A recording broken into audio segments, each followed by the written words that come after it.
नमस्ते छ गाइस बिहानै हजुरहरूलाई सबैलाई नमस्ते छ। के गर्दै हुनुहुन्छ हजुर तपाईहरू? हामीहरू बेगीजन आएका छु सानीमा घर अनि हामीहरू आयौँ भनेर सानीमाले हेर्नु न रोटी पकाउँदै हुनुहुन्छ नास्ता गर्नको लागि। अनि सानीमाले भन्नुभयो यत्रो टाढाबाट जय छोरी आउनुभएको छ केही त नास्ता गरेर जानुस् भन्नुभयो। अनि सानीमाको कुरो पनि नाइ भन्न सकिएन गाइस। अनि सानीमालाई हेर्नु न यति फटाफट स्पिडमा हामीहरूको लागि नास्ता बनाइदिँदै हुनुहुन्छ गाइस। अनि हजुरहरूलाई थाहै छ होला हाम्रो च्यानल R+H लभली ब्लग। हजुरहरूलाई यो भिडियो राम्रो लाग्यो भने लाइक सब्सक्राइब सेयर कमेन्ट गरिदिनु होला। अनि फेरि एकदमै नराम्रो लाग्यो भने पनि कमेन्ट बक्समा गएर कमेन्ट गरिदिनुहोस्।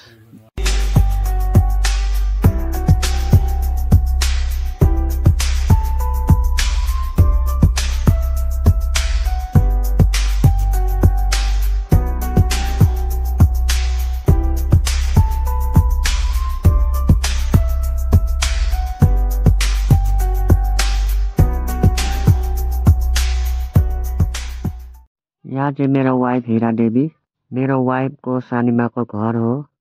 यहाँ हेर्न सक्नुहुन्छ हजुरहरू धान मरेर मारेर पराल राख्ने कुन्युमा थन्काउने मेलो भइसकेछ गाइस। यसो बाटोतिर जाऊ न कस्तो रहेछ गाउँघर हेरेर आऊ गाइस। मलाई चाहिँ एउटै जग्गामा अलिकति बोर लाग्छ त्यसैले हामीहरू बाटोतिर आएका छौँ।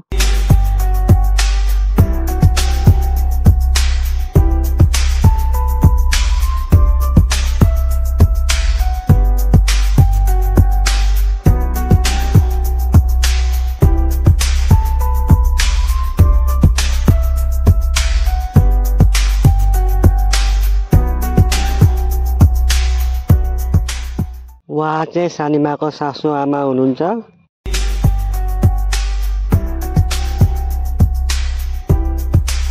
मेरो बुढीलाई चाहिँ हतार लागिरहेछ मिन्टो घाट जानको लागि। कतिखेर पुगौँ सानीमाले फेरि बल्ल बल्ल पुगेको पाहुनालाई मजाले मेजमान गर्दै हुनुहुन्छ।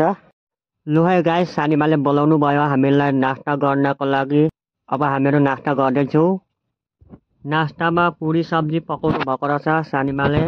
बहुतै टेस्टी लाग्यो, बहुत मिठो लाग्यो। आलुको सब्जी चाहिँ एकदमै बढिया लाग्यो गाइस। सानीमाले भन्नुभयो निबुको अचार खानुहुन्छ जय भन्नुभयो। अनि मैले हुन्छ खान्छु भने निबुको अचार त यस्तो रसिलो चखिलो लाग्यो गाइस। त्यस्तो अचार मैले आज जिन्दगीमा खाएको थिइनँ किनकि घरमा अचारहरू बनाउँछन् तर टेस्ट लाग्दैन। अचारमा धेरै प्रकारको मरमसला हाल्नुपर्छ टेस्ट हुन्छ गाइस। त्यहाँबाट हाम्रो यहाँ अर्कै गाउँमा पुग्यो। मेरो वाइफको दिदीको घर पुग्यो गाइस भर्खरै। उहाँ पिता हुनुहुन्छ, पिता हिराजुसित गफसफ गर्दै हुनुहुन्छ अनि म पनि गफसफ गर्दैछु।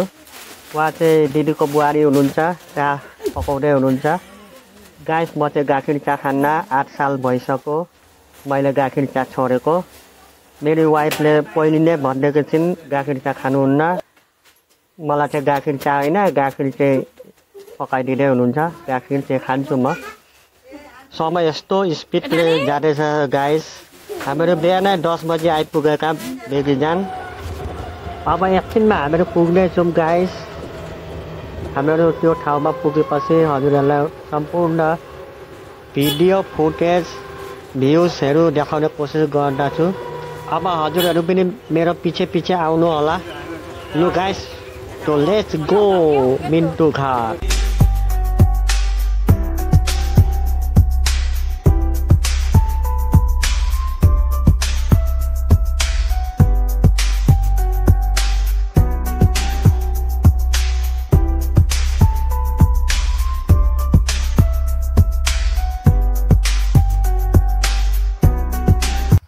हेलो गाइस तपाईहरुलाई फेरि हाम्रो R+H लभली ब्लगमा स्वागत गर्दछु।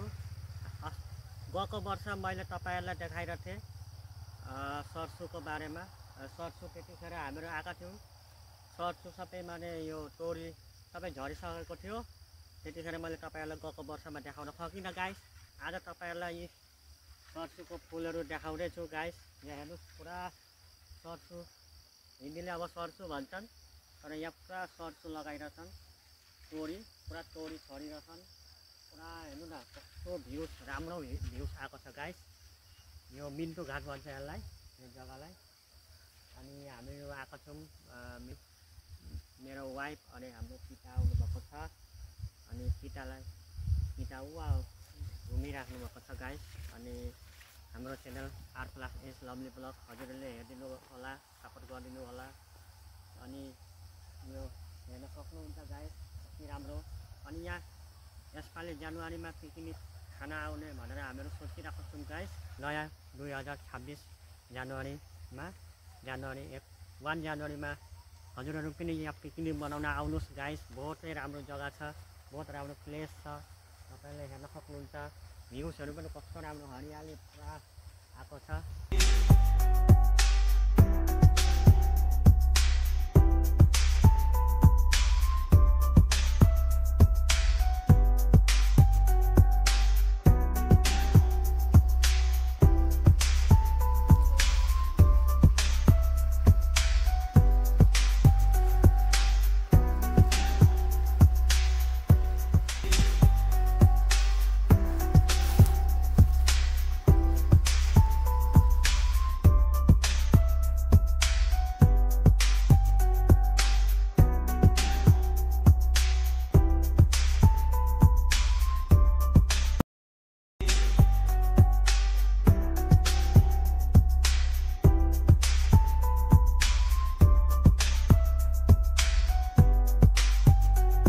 गाइस यो ठाउँमा बहुतै टाढाबाट मान्छेहरू आउँछन् घुम्नको लागि। अनि हामीहरूको छिमेकी राज्य अरुणाचल प्रदेशबाट पनि घुम्नको लागि आउँछन्। जनवरीमा त नभन्नु न गाइस, यति मान्छेको भिड लाग्छ यहाँ पिकनिक खानको लागि। त गाइस अब हामीहरू घरतिर लाग्नुपर्ने बेला भयो, बेलुका भइसक्यो, घाम पनि अस्ताउँदैछ गाइस। अब जाडो हुन आँट्दैछ। अनि अब घरतिर लागौँ है गाइस। हुन्छ त गाइस, बाई बाई, टाटा।